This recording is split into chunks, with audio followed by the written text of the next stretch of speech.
මේ තියෙන පොල් පලා මැල්ලුමක්. අපි කොහොමද කියලා බලමු මේ පොල් පලා මැල්ලුම හදාගන්නේ. ඔයාලා මගේ channel එක subscribe කරලා නැත්නම් subscribe කරන්න. ඔයගොල්ලන්ගේ රසවත් අදහස පහලින් comment කරන්න. අපි බලමු කොහොමද මේක හදාගන්නේ කියලා. මේ තියෙන පොල් පලා මේ හේනකින් කඩාගත්ත ලපටි පොල් පලා මේ මුකුණු වෙන්න දළු දෙක තුනකුත් තියෙනවා. මේ තියෙන ලුණු දෙහි කෑල්ලක් තියෙනවා. මේ නයි කොච්චි කරල් දෙකක් කපාගෙන තියෙනවා. පොල් පොඩ්ඩක් ඕනේ. ලුණු රස අණු ඕනේ. පොල් තෙල් තේ හැන්දක් ඕනේ. අපි දැන් මේක මුලින්ම හීන් වෙන කපා ගන්න ඕනේ.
මෙන්න මේ විදියට හීන් වෙන්න කපා ගන්න පුළුවන්.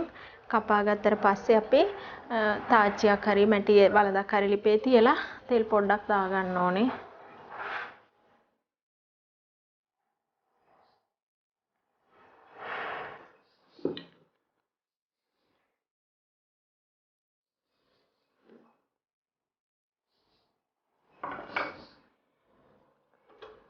තෙල් එක රත් වෙනකොට දාන්න ඕන අපේ මේ ලුණු ටිකයි මිරිස් කරල් ටිකයි.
මේ විදිහට මේක මැලුණාට පස්සේ අපි අපේ කොළ ටිකත් එකතු කරගන්න ඕනේ.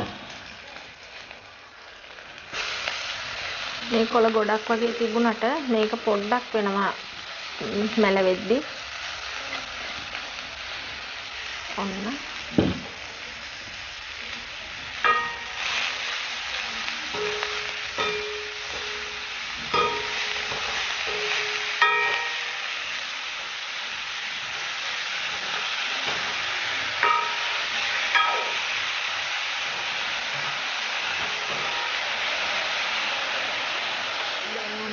සුවඳත් එනවා. මේ පේනව නේද මේ දැන් මැලවිලා තියෙන්නේ බාගෙට.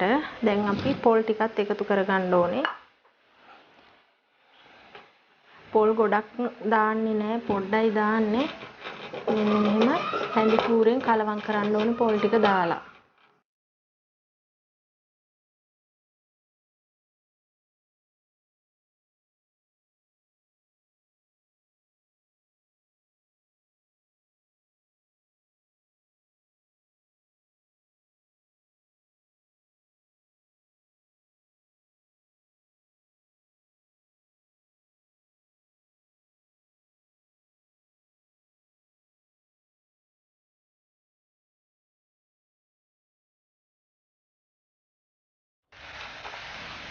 දැන් අපි ලුණුත් එකතු කරගන්න ඕනේ.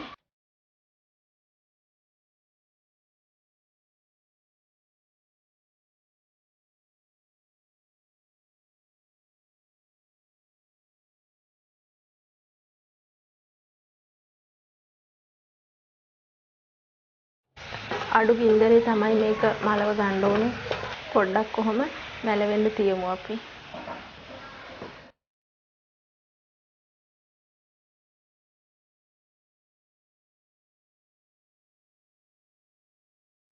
දැන් මේක මැලවිලා ඉවරයි.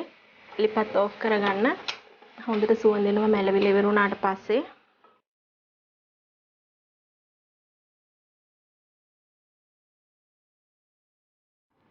අපි මේක ලිපෙන් බා ගන්න ඕනේ. බාගෙන අපි දෙහි කෑල්ලක් එකතු කරන්න ඕනේ. මේක මතක තියාගන්න මේක ඇලුමිනියම් භාජනයක්නේ. ඔයාලා මැටි ඇතිලියක හදාගන්න.